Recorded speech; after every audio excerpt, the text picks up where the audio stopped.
Cette semaine, dans le cadre de notre capsule financière, on retrouve M. Sylvain Marleau, conseiller en placement pour la financière Banque nationale, et on parle des prévisions financières et boursières pour l'année 2013. Bonjour, M. Marleau. Bonjour Karine, bonjour à tous. Effectivement, je pense que c'est une belle tradition en début d'année de regarder les 12 mois qui nous attendent pour essayer de se donner une idée de ce qui s'en vient. Alors, pour faire l'exercice, c'est ce que j'ai fait. J'ai pris le journal La Presse du 3 janvier 2013, dans lequel 8 spécialistes du milieu nous parlent de leurs prévisions, entre autres notre économiste en chef de la Banque nationale, Stéphane Marion. Je résume en fait que la tendance qui se dirige avec les 8. Au niveau de la Bourse de Toronto, on y va de prévisions qui vont entre 0 et 15 % de rendement annuel. Il y a 5 spécialistes qui disent qu'il va y avoir des rendements de moins de 10 % puis 3 spécialistes qui parlent des rendements de plus de 10 %. Il n'y a rien qui est dans les ciments, là, OK?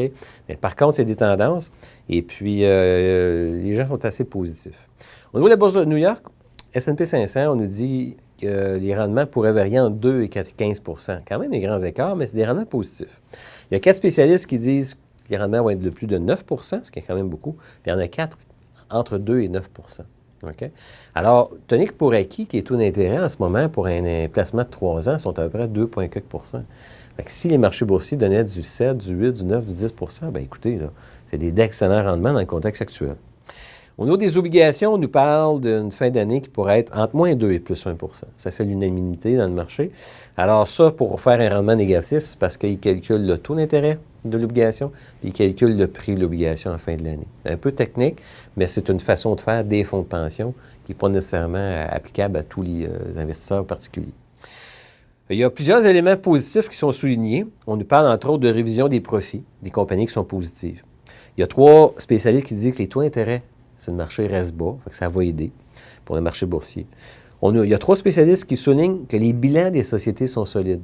Hein, quand Apple a 120 milliards dans son compte de banque, puis Cisco a 60 milliards, même GM 15 milliards, bien, les compagnies sont pleines d'argent en ce moment. On nous dit qu'il y a une diminution du risque en Europe. C'est vrai, on entend moins parler. Il est souligné qu'il y a une relance économique dans les pays émergents, comme la Chine. Les Américains aussi ont une relance économique. Ils ont beaucoup de mesures qui sont mises en place.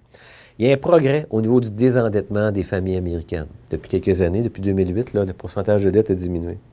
Il y a une reprise du secteur résidentiel américain, autant au niveau de la construction de nouvelles maisons que de la vente de maisons existantes. Il y a une baisse des prix du pétrole, de l'énergie en général. Puis les évaluations boursières sont relativement intéressantes. Là, il y a du gaz encore, je pense, dans le marché pour le marché boursier. Au niveau des dangers, hein, l'être humain étant ce qu'il est, il y a toujours peur de certaines choses. On nous dit qu'il pourrait y avoir un dérapage des finances publiques aux États-Unis. Il y a quand même 4 spécialistes qui soulignent. Mais il faut penser aussi que ces gens-là ont émis ces commentaires avant le 31 décembre, probablement, je soupçonne, et puis avant la question de la résolution du bœuf fiscal. Ensuite de ça, il y en a 3 qui disent qu'il pourrait y avoir un dérapage économique en Europe. La hausse du prix du pétrole, s'il y a trop de tensions au Moyen-Orient. L'immobilier au Canada est souligné par une personne, alors qu'on sait que l'immobilier est très cher au Canada. L'appréciation du dollar qui est soulignée. La montée du protectionnisme. On voit que les Américains, entre autres, là, qui rapatrient beaucoup d'emplois chez eux. Alors, c'est un certain risque. Il n'y a aucune croissance des revenus des ménages et des sociétés. On a vu qu'il y a de l'inflation. On voit l'épicerie, ça coûte plus cher, mais je ne suis pas sûr que les salaires ont monté assez rapidement pour suivre l'inflation. Puis l'endettement des Canadiens, un spécialiste qui souligne, hein, c'est bien documenté encore, que les Canadiens sont très, très endettés. Au niveau personnel, je souligne, au niveau des taux d'intérêt, il y a un consensus qui fait qu'en 2013, les taux d'intérêt ne devraient pas monter. Mais par contre, attention, parce que plus qu'on va aller vers la fin 2013, plus qu'on va regarder 2014. Parce que le marché regarde toujours 6 mois en avance. Alors, vers le mois de novembre 2013, on va regarder vers le mois de juin 2014. Alors là, peut-être qu'il va y avoir une tendance à la hausse sur les taux d'intérêt, autant des obligations, peut-être même des taux hypothécaires. Quelque part, elle va arriver, possiblement. Au niveau du taux de change, c'est toujours difficile de faire des prévisions futures. Mais par contre, il semble avoir une tendance que les gens disent que dans un an, on devrait avoir un dollar canadien à peu près au même niveau qu'actuellement, c'est-à-dire pas loin de valoir un dollar américain. Mais là, tout dépend. Si notre marché immobilier canadien ralentit, l'économie intérieure au Canada ralentit, ça ne nous aidera pas notre dollar. Si les Américains et la situation financière continuent à s'améliorer, ça va aider leur dollar US. Puis s'il y a une remontée du prix du pétrole, entre autres avec la situation au Moyen-Orient, bien, ça pourrait faire en sorte que notre dollar canadien prenne la force. J'ajouterais personnellement là, que certaines craintes, l'immobilier canadien, l'endettement des Canadiens, le secteur de la construction, immobilier, c'est 20 de l'économie canadienne. Si ce secteur-là ne tourne pas fort, bien, écoutez, c'est sûr qu'on va s'en ressentir au Canada. Puis le secteur industriel, on a perdu des milliers d'emplois depuis 10 ans. Il y a dizaines de milliers d'emplois depuis 10 ans au Canada. Et à un moment donné, ça va finir par paraître dans l'économie. Par contre, ma vision à moyen puis à long terme, mondialement, je pense que ça va mieux que jamais. Des pays, là, comme le Mexique, ils ont maintenant des emplois manufacturiers. Les gens vont avoir un fonds de pension, des bénéfices, des bons salaires.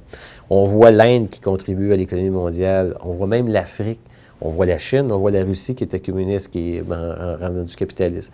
Alors, mon opinion, c'est que mondialement, ça va de mieux en mieux. Mais c'est sûr que les économies développées, qui sont, mettons, le Canada, les Américains, l'Italie, bien, on est de plus en plus challengés. Alors, je pense que l'humeur générale 2013 est bonne, puis on devrait connaître une bonne année. Bien, merci beaucoup, M. Marleau.